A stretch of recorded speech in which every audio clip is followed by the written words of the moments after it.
Hi, Dr. Jones. I'm trying once again to do this. Hopefully, it's gonna be better.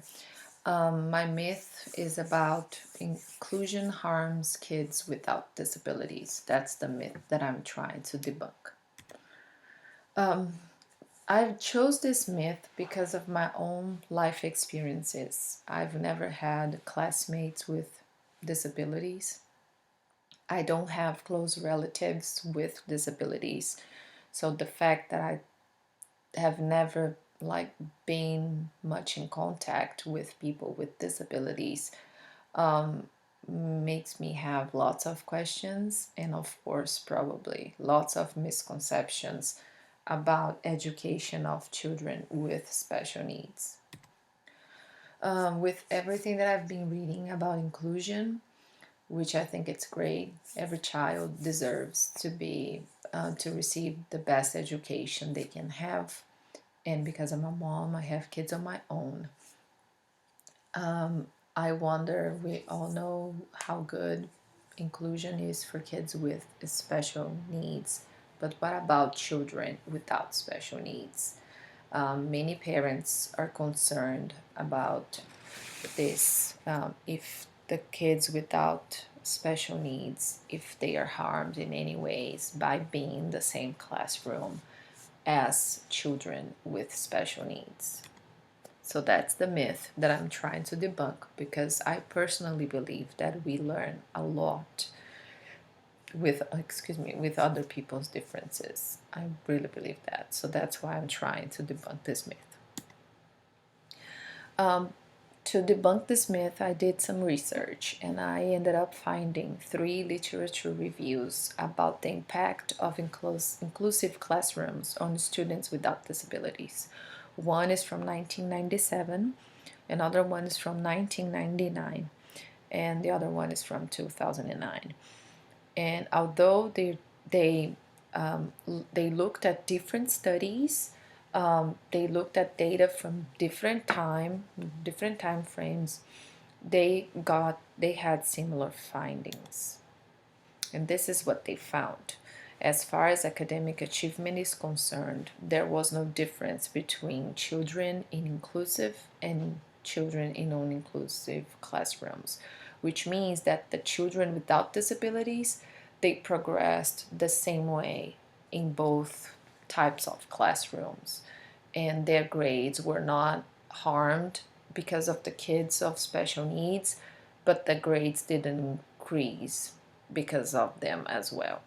What some studies found is that in classes where educational adaptations were made, that actually the kids that were on the low achieving level, they actually benefited from such adaptations.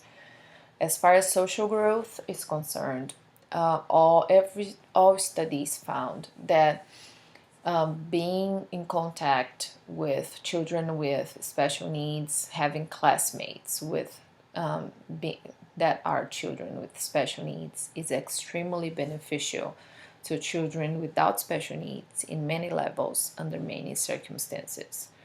They are more accepting towards differences.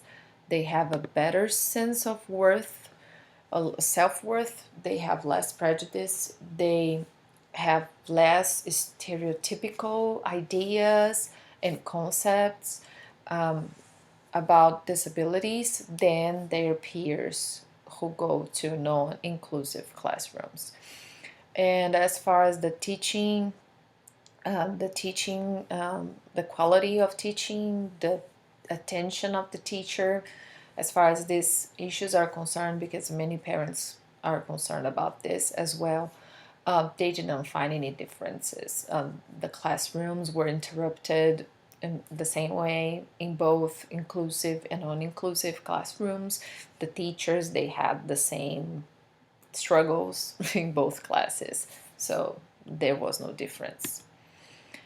So my data, the data that I read about, the studies that I read about, they debunked this myth. Inclusion does not harm kids without disabilities.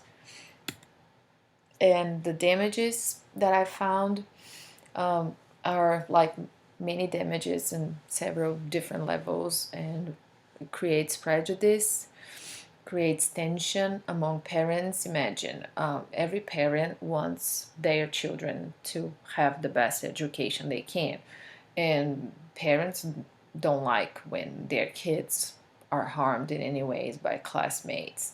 So it raises tension among parents and also creates a lack of sense of community between students. Like, for example, a kid that has some type of disability, they might feel that they don't belong in a class full of kids without disabilities. And the kids without disabilities, they might feel the same about the kid that has a disability. They might feel like, oh, this kid doesn't belong with us, his place is not here. So, my plan of action is to raise awareness about this, that I read from papers that I know that they found that kids are not harmed by being in an inclusive classroom, and also promote actively promote inclusion in my classroom in the future and in my relationships as well. So that's the picture that I chose about to express my myth. Like this kid is like frustrated and not challenged, and many people believe that, you know, a class full of kids with disabilities and kids without disabilities, that the kids without disabilities, they get bored, that they're not challenged, that they don't learn as much as they would if they were in a class without kids with disabilities.